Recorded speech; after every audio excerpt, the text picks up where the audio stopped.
I think that the idea of anyone's greatest hits collection is that the songs were meant to be bookmarkers, periods in time where people could look back on those bookmarks and say this was this place and time in my life. Absolutely. I mean, if you come to see a Bon Jovi show, there's 3 generations of people that show up, and those songs probably mean something different, not only to every person, but to every different generation.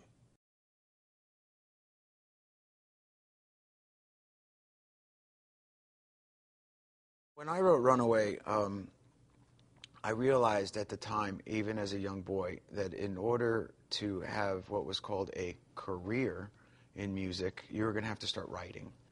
But at the house that I grew up in penned that, and fortunately, it became a single in the song and the record, and all the things that subsequently followed. But there was a social aspect, right from the outset. I was aware of my surroundings.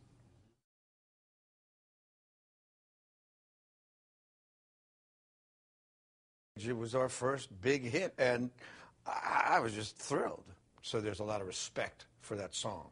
The magic of a song like that is that it is timeless, and it knows no bounds, religion or borders or languages at this point. That same struggle is universal and timeless.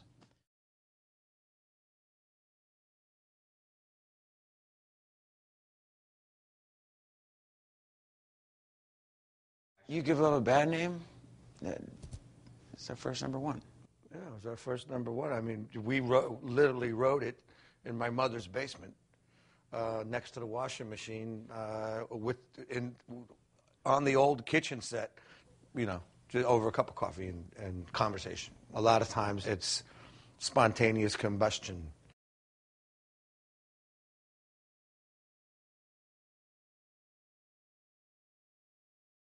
I remember we wrote it in Vancouver. It was during the process in New Jersey. That long introduction was going to start the album off, and the idea that we were thinking show opener, and the interaction with our audience, and trust me and I'll trust you, kind of lay your hands on me, and I'll carry you through.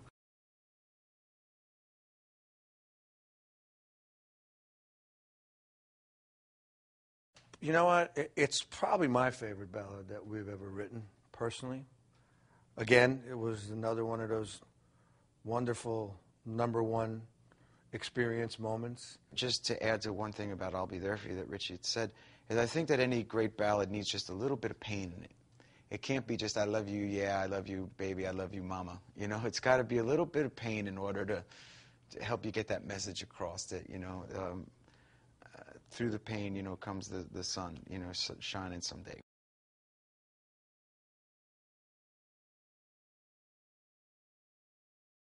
I remember one of the great compliments about Bad Medicine is Elvis Costello being on stage singing it, saying that what a great pop song it was, and for us as Costello fans, to have Elvis, say that and record, perform it was a huge thrill.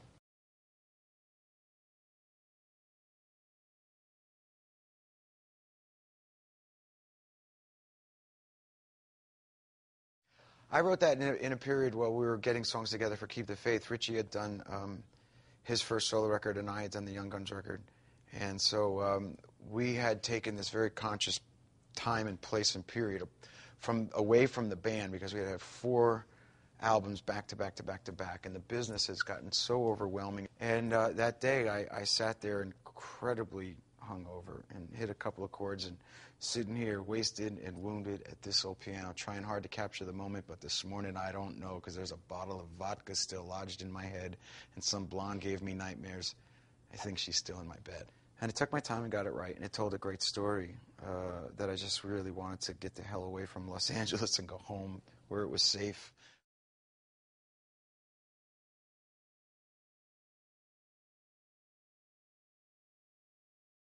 The song was a game changer.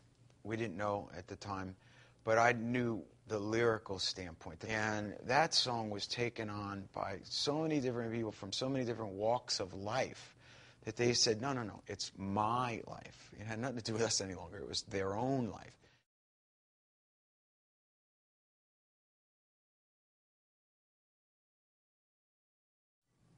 It was in your Malibu house. Yeah. That we did it. Yeah. And Dave and I had been pounding that one out for. David wanted to write a song so bad. He barely gets in between to ever write anything.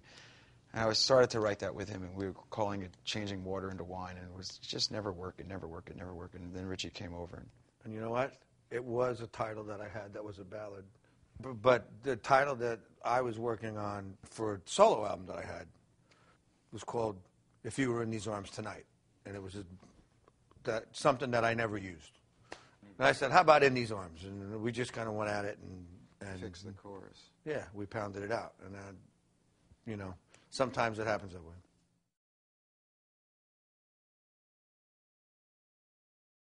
The whole Circle album with Born to Follow, When We Were Beautiful, Work for the Working Man,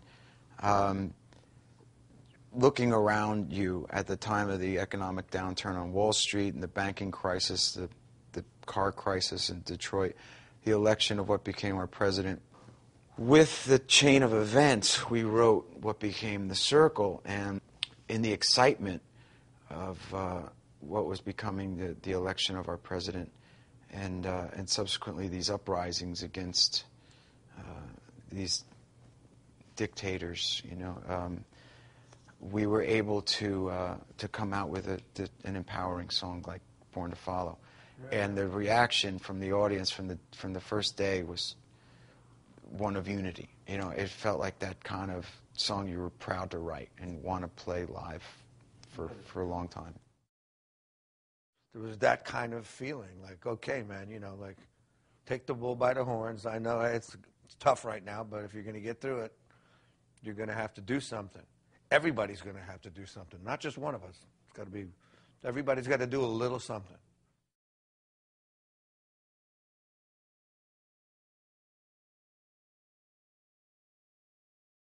Well, I know we wrote it in a day. It was pretty simple to write. Anyhow, one thing led to another. And, you know, Who Says is became the New Jersey tourism theme song. It did, in fact, become the New Jersey tourism theme song. Exactly.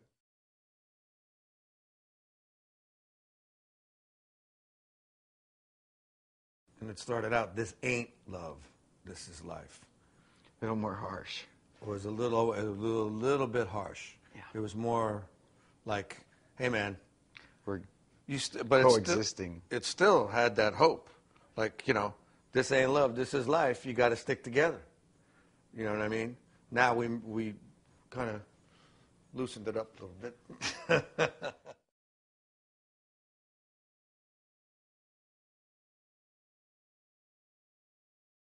No matter who you are, you can relate that kind of a theme to your life. If you're a kid in school, or if you're a guy that has to go to work and has a hobby at night, you know, this is who I am, this is what I do. If you don't like it, too bad.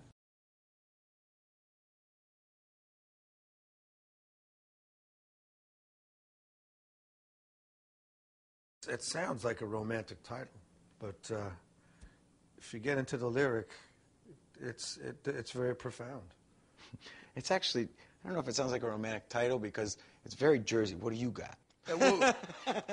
That's the way people. There What's you go. Amazon? What do you got? I like that better. What you do know you what? got? My profound theory. Let's cut that. Here's this cut Jersey that. title. What do you got? Hey, what do you got, huh? I like that better. What do you got? Yeah. Hell with my Grammatically wrong. Hell with my Grammatically profound wrong. theory. Grammatically It's incorrect. completely grammatically What do you got? incorrect. What do you got? Anthematic. What? Perfect, hey. See, in Jersey, we didn't have a T. It's just what? We didn't take English in Jersey. We didn't take it. What?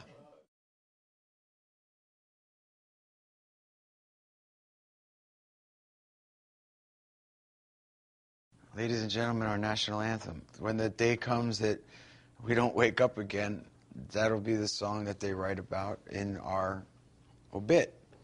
It's a road song. It came from a pure place at an innocent time. And it's something that when we perform it, it's honest every night. You sing it like it's the last time you're ever going to sing it. Can't argue with that one.